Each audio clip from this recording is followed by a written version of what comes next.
Hello and welcome to our live stream event ahead of the Fiesta Bowl tomorrow night. I am Jon Sauber, Penn State beat writer at the Center Daily Times. He is Shaun Goodwin covering Boise State over at the Idaho Statesman. And this is probably the biggest game in, I think some would argue, Boise State history and frankly for Penn State in almost 30 years, 40 years even. Excited to talk about it, Shaun. How you doing? Good, I'm good, John. It's been a busy couple of days for us. A couple more to go, but now, like you said, it's for a program that's only been a FBS program for about 30 years. Full Fiesta Bowl, and this is arguably the biggest of the bunch. So, it's exciting times. Yeah, it is. It's an exciting time to be covering the team, to be doing a lot of the traveling and the work that we're doing, for sure. This has been a fun week, and I'm sure it'll be a fun game to cover. Let's get straight into some of these questions that we've gotten from readers about this game. You can obviously speak much more to the Boise State side of things, and I'll help out as much as I can with the Penn State stuff. But we have one from here. Alan in Boise asks, how do the offensive lines and defensive lines compare? To me, I think this is going to be one of the most fascinating matchups in this game. Mm-hmm. Yeah, no, I mean, I guess why do you think it's so fascinating, John? There is a lot of discussion, right, about Penn State's defensive line and its edge rushers and Abdul Carter and what he's done, and Denai Dennis Sutton and what he's done.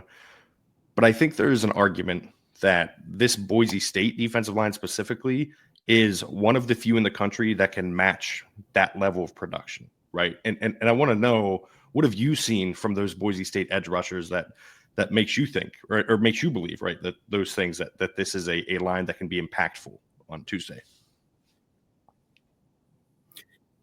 Yeah, I mean, I think the edge rushers, at the end of the day, those are the guys who kind of make things tick for Boise State this year. You're talking about a team that has the second most sacks in the nation. And when you've got guys like Jason Virgin Morgan and Mark and Lucerini and those kinds of guys, it's against the quarterback, and Drew Aller is going to be the guy to keep an eye on, I'm sure, for Penn State when we're talking about getting into the Boise State secondary. So, guys like Jason Virgin Morgan with his huge seasons, it's going to be a big task for him to put pressure on Aller. Yeah, and that's one thing that I think Penn State's done really well this year is kind of keeping Aller clean. One of the issues that he had early on against SMU was that he was getting a little bit of happy feet in the backfield, right? Like he was a little hesitant to make throws that he was seeing the throws and he was just not, like, it was like there's a disconnect between his brain and his arm. The ball, he was hanging on to the ball a little bit too much, right? Like then he would kind of see ghosts a little bit, like we've seen some quarterbacks deal with in the past, with maybe pressure that isn't there. He's at times run himself into sacks, but for the most part, he's mobile enough, he's big enough, he's physical enough, he's strong enough that he doesn't go down a ton. And I'm curious to see that, how much that size, that play, right? You're absolutely correct. This Boise State pass rush is what makes that defense go, and it's kind of, I think, going to be pretty impactful in this game. That being said, Penn State's offensive tackles, Drew Shelton and now Nolan Rucci at right tackle, have been very good. Rucci struggled a little bit against SMU at times, but they lost starting right tackle Anthony Donka with a long-term injury, as James Franklin likes to refer to these things. I wouldn't expect to see him back the rest of the season, but losing a starting tackle was difficult. And when Rucci steps in and plays well, it's obviously very helpful and can get the Penn State offense sort of staying on track in that regard. When it comes to Boise State, what have you seen from that offensive line this year? And, whether it's the passing game or the running game, and how it's helped, obviously, Ashton Jeanty have one of the greatest seasons in college football history? Yeah, no, I would say, I think we kind of realized that literally game one of the season against Georgia Southern, when it was actually a full-strength offensive line, before Mason Randolph and Roger Carrion both went down in, those first two games of the season, basically. And Boise State missed him literally all year until the final two games of the season. And the offensive line still did really well. I mean, you have to give all the credit in the world to guys like Horst Schmidt and, Cage Casey, All-American. And even the guys that stepped up, Zach Holmes had to step up at center for most of the season. But that's the thing, and Dirk Cutter, the offensive coordinator, kind of said it himself a few weeks ago. He's like, those guys did great, really appreciated everything they did. Jake Steele's another one. But at the end of the day, Mason Randolph and Roger Carrion are better players. And that's just the rub of the tape, So now they're back. We've had a couple of games under the belts. And yeah, it's a running game, which obviously makes Boise State tick. And Ashton Jeanty is obviously going to be a big part of all of this. And I'm excited to see, with Mason Randolph, Roger Carrion, both back, both 100%, both rested, if they can open up some holes and some gaps in the line for Jeanty to get through. Yeah, and I think those opportunities are going to be there for him, right? This is a Penn State defensive line that, as I said, is excellent as a group of pass rushers. They play well against the run too. Devon J. Thomas in the middle is a stout run defender, takes a lot of pride in that. Said so last week that's part of this for him. Is Ashton Jeanty gets so much praise, but they kind of take it as a challenge, right, for those guys to step up. Deny Dennis Sutton, as good of an edge rusher as he is, he's a big physical run defender too. Sheds blocks well. Can find running backs fairly easily when they try and hit those A and B gaps up the middle. I think the real question is if these Boise State offensive linemen are able to get to the second level too, right, and get to the linebackers that have struggled a little bit against the run, right? Tony Rojas for Penn State has not taken the step forward I think that many expected heading into this season. He played much better against SMU than I think he has all season, which is obviously a very good sign for Penn State. Kobe King is kind of the heart and soul of the defense, who has been very good against the run, but they so often go with three safeties on the field or go into a true nickel with three cornerbacks that you don't always see a third linebacker out there. And curious, maybe they go base a little bit more. You see three linebackers on the field to deal with Jeanty, because he is a problem, and he has been a problem for everyone he's faced this year. As far as the pass rush, though, I tend to think Penn State's going to have a pretty big advantage there. But how did you see, because I think the best test that Boise State had was pretty clearly Oregon in this regard, with guys like Jordan Birch coming off the edge. How did you see the Boise State offensive line handle Oregon early in the season?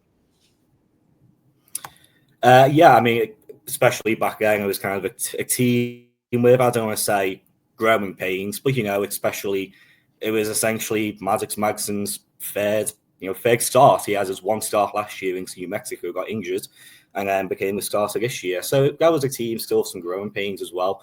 But you could tell at that point it was the reliance on Jeanty. But I'll give it to Maddox for that game as well. If I'm trying to recall, I think there might have been a single interception, only one of his 3 this year. But that was the first game I kind of seen as well with Magson, where we knew we could play it safe. It was easy check downs. It was, the slant passes and, Matt Lauter coming across the middle. And that kind of combination between Magson playing the ball safe, which he's done all year, and then, kind of layering the defense a little bit more, to the pass rush and whatnot, and then releasing Jeanty on a run is kind of what you saw with Oregon. And that's why you saw Jeanty, he had, I think, 30 plus carries and, his crazy amount of yards. I think it was 192 yards, 3 touchdowns. But it was chunk plays, it was a 50-yard run, a 60-yard run. It was picking the moments to release him. And I think you'll probably see a similar kind of deal with Penn State as well. Yeah, and that to me is the matchup that everyone will go back to and compare, right? It's the one common opponent that these teams have. Both played Oregon very different ways, right? Penn State was lighting them up through the air and was creating a lot through the air. Also lit them up on the ground, much like Boise State did earlier in the year. But the chunk plays, I think, is what's interesting about this, right? Because Boise State is not, to me anyways, and feel free to push back on this, a team that's equipped to come from behind, right? Because they lean on the run game so heavily that they don't want Maddox Madsen kind of testing the depth of a defense that often. They're trying to play with the lead and then just kind of crush your soul at that point, right? And they've been great at that all year. But if Boise State falls behind early in this game by 2 touchdowns, or is in the third quarter behind by a couple of scores, do you think Madsen kind of has it in him to come back, right, to build a comeback? And do you think they kind of have the non-Jeanty weapons or to make that come back through the air? Or do you think at that point they would still be leaning on him, right, and just being like, hey man, can you break off one of those 90-yarders right about now? Like, what do you think a comeback looks like if they're in that kind of position? I think it'd probably take, unless we're talking like a 3-possession game in the third quarter kind of deal, I think Boise State, and they've always kind of been a stick to the game plan, don't deviate too much, what they're good at. I think if it got to the fourth quarter and it's a 2-possession game, Then, yeah, he might start putting the ball in Magson's hands a little bit more. And, he can throw a rope. He's had some really good passes this season. But then there's just been some games like the Wyoming game earlier this year where just, so many passes were just a bit off or a bit behind the receiver. It's the biggest game of the season. So, you imagine he's going to show up and be 110%, right? So I think Boise State won't be scared, and I think their cutter absolutely will trust Magson with the ball. But at the end of the day, that's just not. It's a run-first team.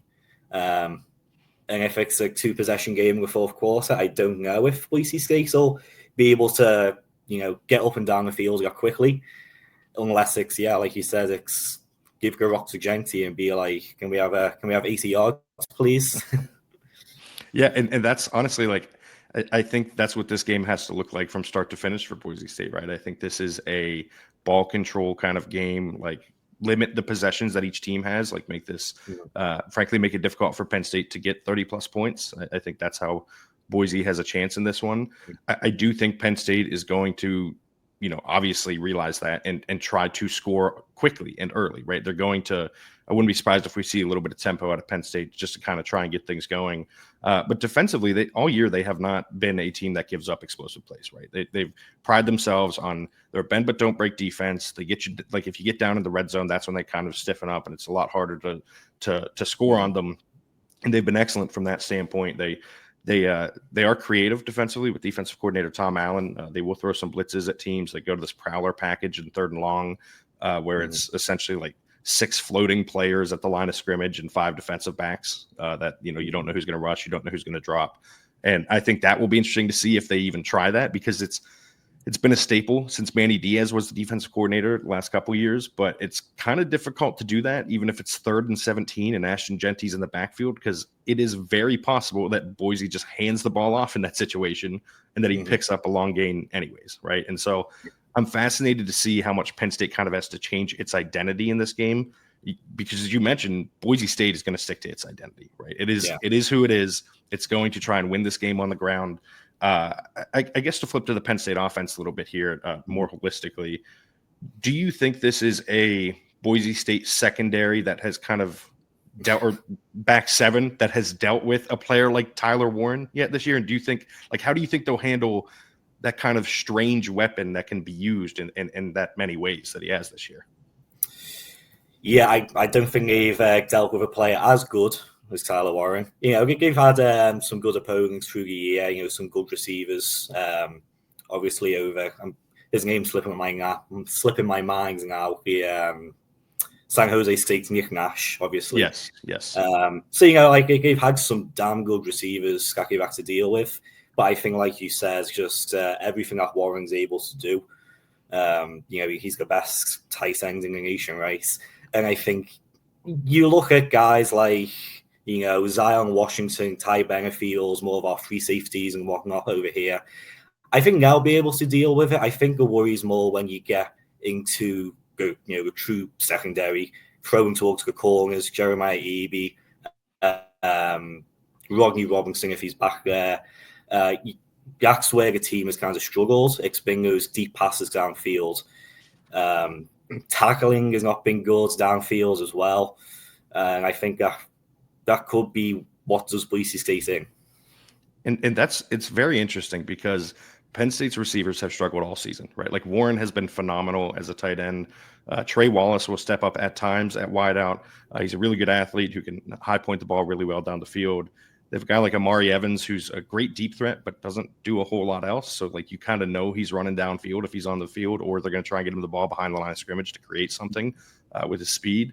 But it's kind of a weakness on weakness situation where that could be what decides this, because if Penn State can somehow break off those big plays, then Boise State just doesn't have an answer, right? Because I think Penn State's run game is going to do well. It's done well against some of the best defenses in the country late in the season. It's, Nick Singleton was banged up a little bit earlier this year. He's fully healthy now, and he very much looks like it. And same with Katron Allen. For as incredible as Ashton Genty is, that might be one of the positions where there's the smallest gap, right, in talent, just because Singleton and Allen are both, they might be the best running back duo in the country, despite neither of them being on Genty's level. Both great ball carriers with very different styles of play that I think is going to be really exciting to watch in this game, right? Like Genty will get what he deserves and get a bunch of big gains, but I do think that Penn State running game is going to be probably get a lot more attention by the time the game's over, and maybe a little bit more realization of how good those two are. And I have seen Boise State struggle at times, you know what I mean, defensively, but you're right. It's usually the corners, and I'm curious to see how they handle a running back tandem like that. That is, because of offensive coordinator Andy Kotelnicki, going to be used in a lot of different ways. Yeah, so you actually led right into the question I wanted to ask you, John. It's got two-headed monster with Nick Singleton and Katron Allen, right? I think I saw a stat. It might be one of two duos in the nation, maybe the only one with two running backs over 800 yards. Boise State fans are used to. Am I wrong with that? No, I think you're right. I believe you're right. Okay. But yeah, no. Boise State fans are so used to give the ball to Genty. Heading into the season, your whole idea was it was going to be a two-headed monster of Sire Gaines and Ashton Genty. And Sire Gaines' injury and Genty kind of being even more than anyone expected. Fans are just used to Genty. It's either rush up the middle. He's fighting through three guys. But how does Singleton and Allen kind of work together? What's that look like? Yeah, so it's very cliched to go the thunder and lightning route, but I'm gonna go with the cliched thunder and lightning route, right? This is Singleton is a power speed back that is trying to break off big plays, right? Like he is. I wouldn't be surprised if whenever he goes to the draft, whether it's this year or next year, if he's running in the 4.3s at the combine, and he's incredibly strong, weighs 225 pounds, will plow through guys. James Franklin and Penn State have talked about him being very violent lately, right? Like him trying to create contact and be a very physical runner, especially after he came back from his from being dinged up, and now that he's back at full strength.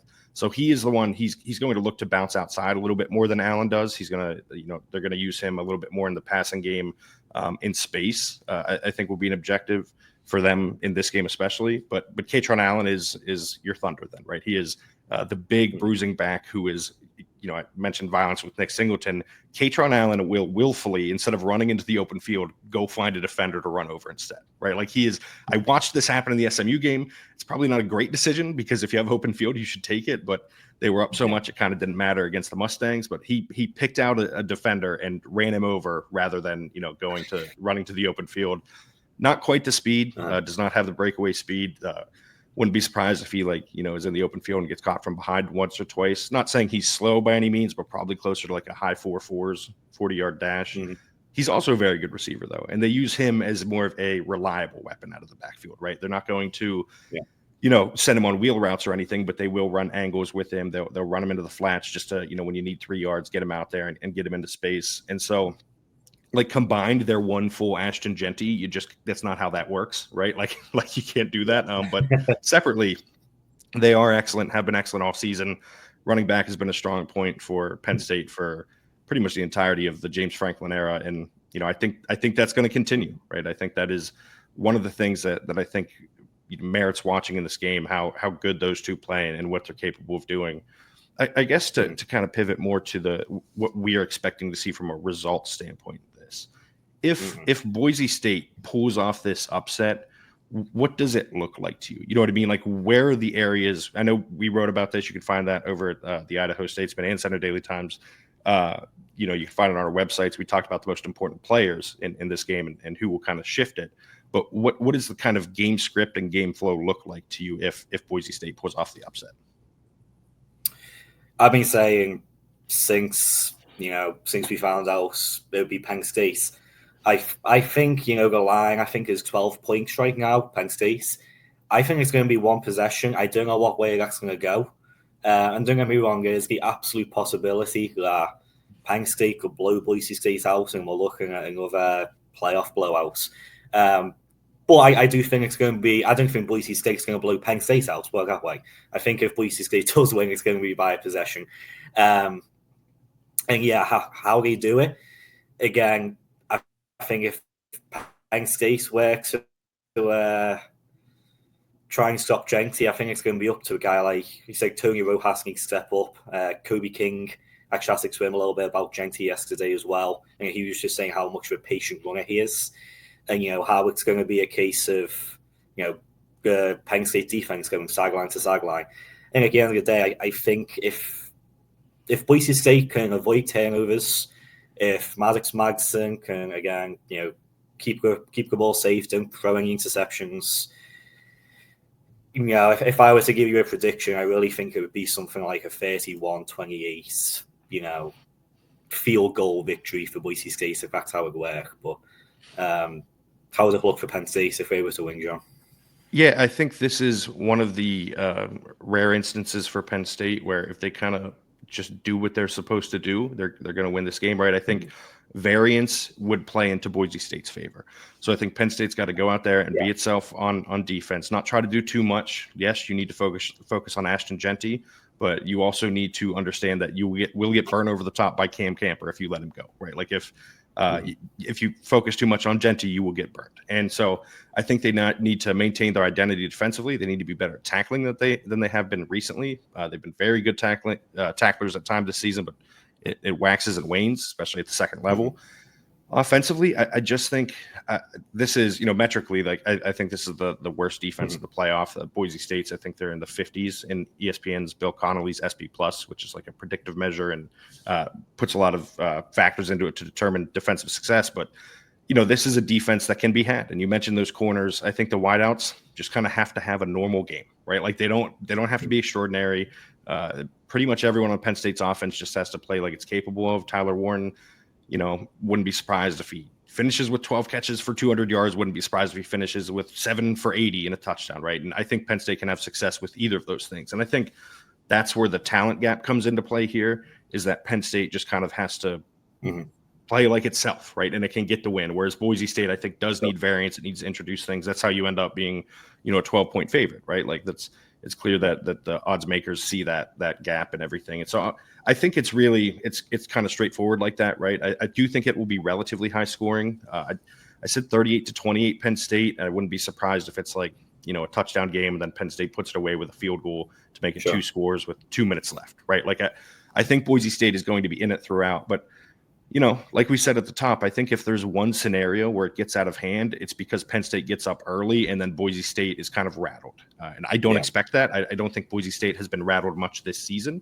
But I do think that is something worth monitoring if, for whatever reason, they're kind of, getting a little out over their skis a bit and they start to struggle early, then it could go downhill very quickly.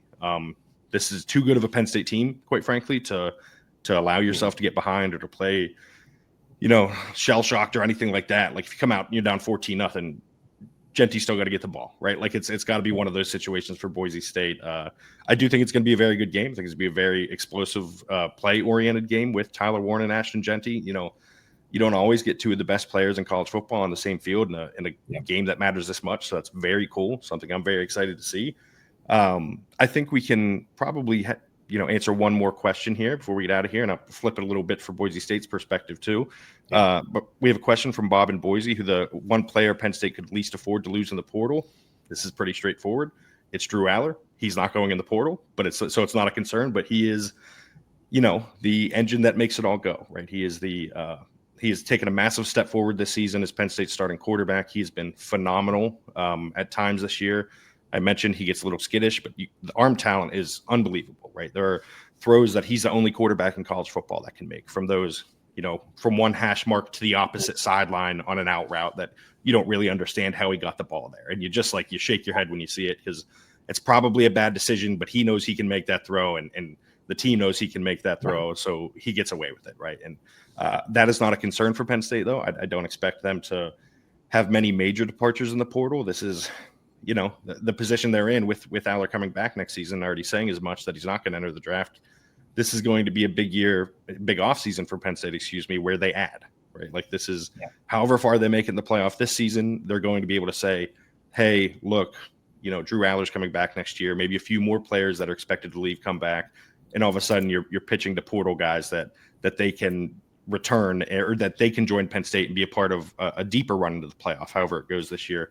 But with Boise State, we'll spin this a little bit forward to next year for Boise State, because losing Genty is going to hurt, right? Like it's not fun to lose the best player in college football when that happens. So what do you think that the biggest portal area of need is for Boise State next year? And is it, are they well positioned to kind of make up for what they're losing in Genty? Like, you're never going to make up for it with one player, but are they in a position for the offense to kind of stay on this level next year with portal additions or with younger players coming up and kind of replacing guys that leave? I mean, we're talking about a man who we're talking about a guy who was chasing Barry, or still is chasing Barry Sanders' records. I don't think I can sit here and tell anyone, no matter who Boise State brings in, realistically, we're going to be sitting here with an 11-1 team, 12-1 after the Mountain West Championship. I still think Boise State absolutely is in position to be the favorite for the Mountain West next year, but it's not going to be like what we've seen this year.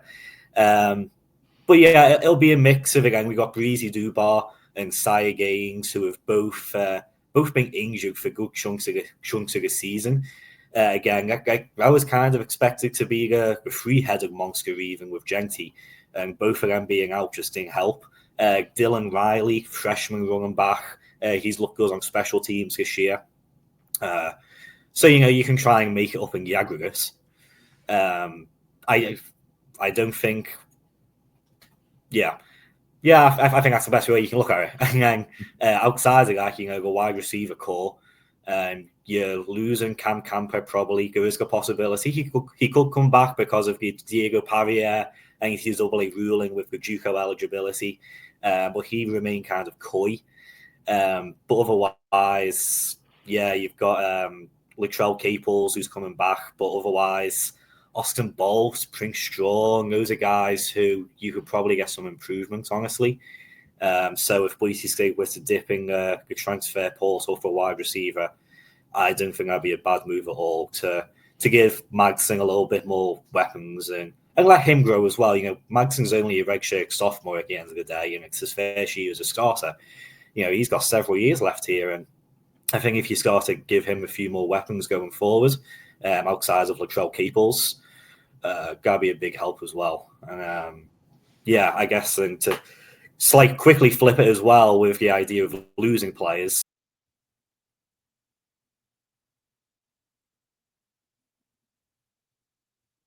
It looks like we lost Shaun a little bit there. Sorry about that. A couple of technical difficulties.